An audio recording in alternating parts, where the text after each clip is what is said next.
The Israel-Hamas war threatens to disrupt trade, cut oil supplies to Europe, send oil prices sky high, trigger hyperinflation, and cause chaos to the world economy. So what is the economic impact of this war? Hi, my name is Vitaly. I am an economist. I am a boring mainstream economist. And in this video, I'll share with you my comments on economic impact of this war. In this video, I am not going to discuss politics. If you stand with Israel or you stand with Palestine, good for you. I am not going to discuss that. In this video, economics only, no politics.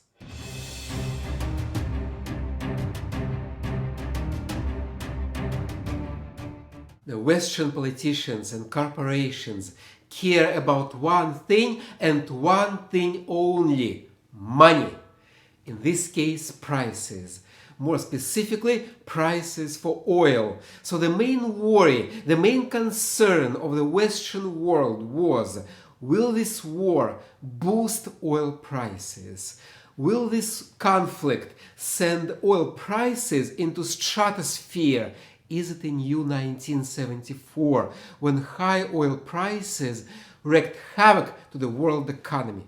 And then this article came up.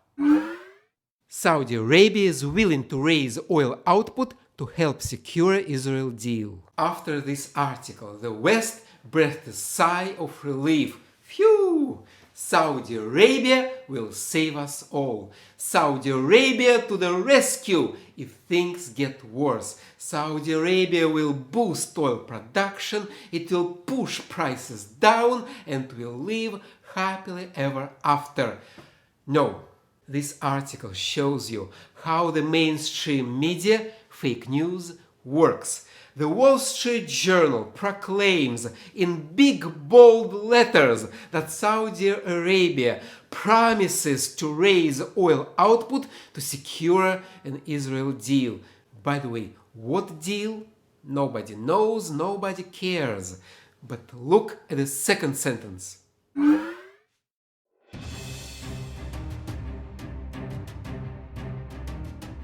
So, Saudi Arabia promises to produce more oil if and only if prices are high enough. That's it.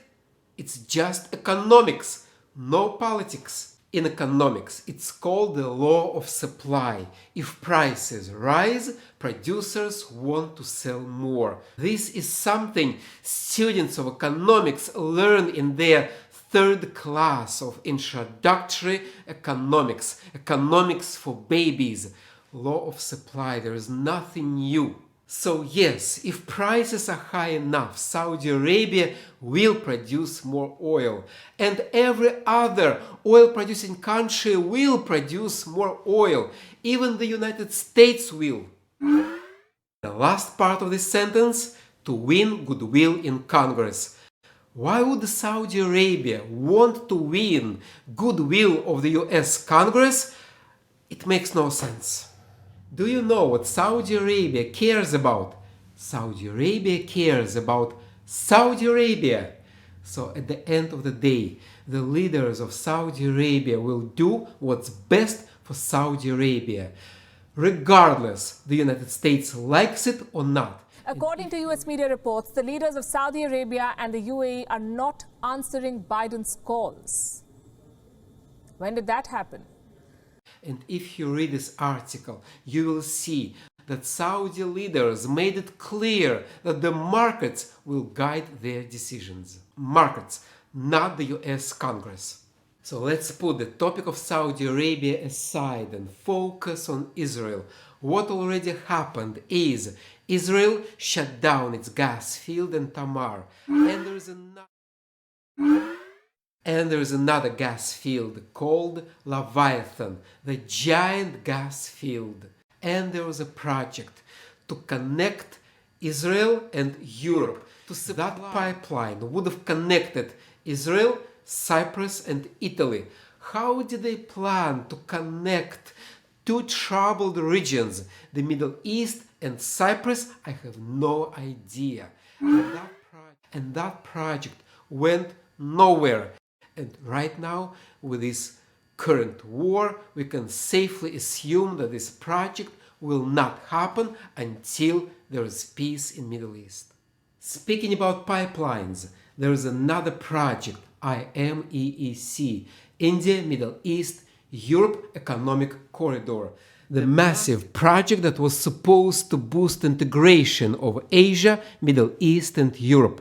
This project was announced just 4 weeks ago. This project was a strike against China. It was an attempt of the United States to counter China's Belt and Road Initiative, the giant worldwide infrastructure project that China has been pursuing for 10 years. And now it's safe to say that this war puts this project on hold. Most likely it will never happen, which means that China will keep getting stronger and stronger and the United States weaker and weaker. The biggest danger today is that Iran will be dragged into this war. And the United States already made it clear what it will do in case of a war with Iran. It will bomb the Iranian oil fields. And Iran made it clear what it will do in case of an aggression of the United States or Israel. It will block the Strait of Hormuz. The Strait of Hormuz is the most important bottleneck for world trade. 30% of liquefied natural gas and 25% of oil pass through the Strait of Hormuz, and Iran has enough military capacity to block it. If that happens, all hell will break loose, because oil price will go to $200 or even $300 per barrel, which will mean an economic collapse of European economies. And the reason is Europe cut itself from the stable and cheap Russian oil and gas. So Europe made itself dependent on outside sources. It made itself dependent on the American LNG and LNG from Middle East. So if Europe loses that, it will mean a collapse of all European economies, and the moment when Germany is already in a recession and other economies are sinking into recessions too. It will also mean hyperinflation, because high oil prices will push prices for everything up at the moment when the Western central banks just reduced inflation, just barely, and at the worst moment, inflation will get out of control. If Iran blocks the Strait of Hormuz, it will trigger a worldwide economic meltdown, and no one will benefit from it.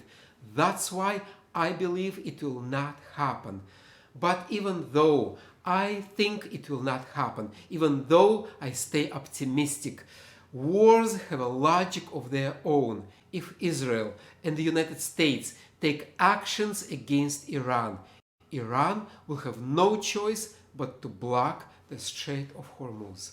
So good luck to us all. So much for optimism. I predict that the economic Armageddon will not happen, not yet. But the big picture is this: the old world order is falling apart.